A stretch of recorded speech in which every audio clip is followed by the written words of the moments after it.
Halo Sobat Sehat FKW RSCM, saya dengan Ariel dari Departemen Obgyn, Divisi Onkologi Ginekologi FKW RSCM. Sobat Sehat sudah tahu tentang kanker serviks? Tentunya ya, kanker serviks merupakan suatu momok bagi para perempuan di dunia, terutama juga di Indonesia. Sebenarnya kanker serviks merupakan kanker yang dapat dicegah. Kenapa sih kok bisa dapat dicegah? Karena kanker serviks ada suatu penyebab permasalahannya, yaitu terinfeksinya oleh human papillomavirus, terutama yang paling ganas yaitu tipe 16 dan 18. Human papillomavirus ini banyak tipe, Sobat Sehat. Nah, tipe 16-18 ini yang terutama menyebabkan terjadinya suatu kanker serviks. Kanker serviks, sebelum terjadinya suatu kanker serviks, ada suatu periode yang kita sebut namanya lesi prakanker serviks. Lesi prakanker serviks ini berkisar 3 sampai 17 tahun. Oleh sebab itu, kanker serviks dapat dicegah dengan melakukan deteksi kanker serviks. Screening kanker serviks ini kita bisa lakukan yaitu IVA atau infeksi visual dengan asam asetat. Infeksi visual dengan asam asetat bisa ini merupakan suatu pemeriksaan screening yang satu aman, dua murah, mudah, cepat, dan hasilnya saat itu juga. Karena kita bisa tahu hasilnya positif atau negatif.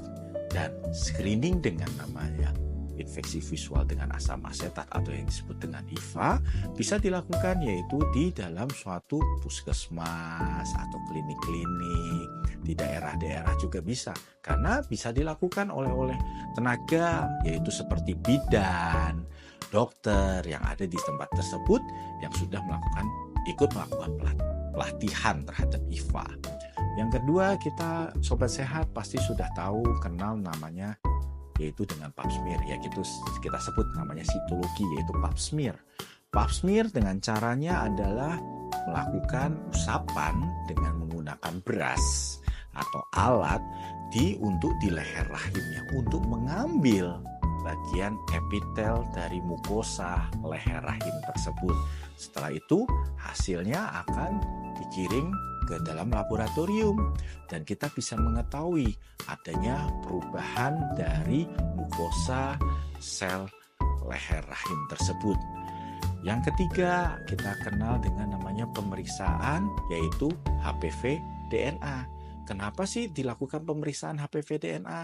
Yang kita tahu bahwa kanker serviks itu ada, kita sebutnya dengan terinfeksinya oleh namanya human papillomavirus, terutama tipe 16 dan 18.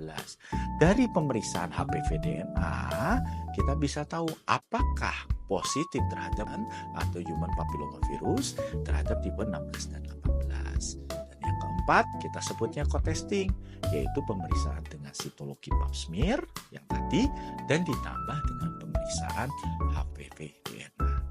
Mudah bukan untuk pemeriksaan dari deteksi dini kanker serviks?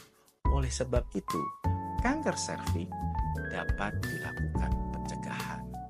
Dan kita sudah tahu bahwa kanker serviks ada namanya pencegahan yang primer, yang kita sebut adalah pencegahan dengan namanya vaksinasi.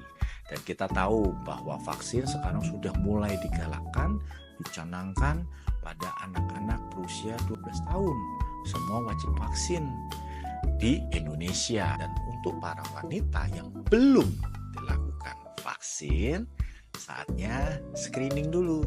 Setelah screeningnya hasilnya negatif terhadap HPV DNA, lakukan vaksin. Apabila screeningnya hasilnya ternyata adanya hasilnya positif, tidak usah khawatir karena Sobat Sehat dapat melakukan pemeriksaan yang lebih lanjut di pusat-pusat kesehatan. Oleh sebab itu, maka Sobat Sehat lakukan deteksi kanker serviks sekarang juga.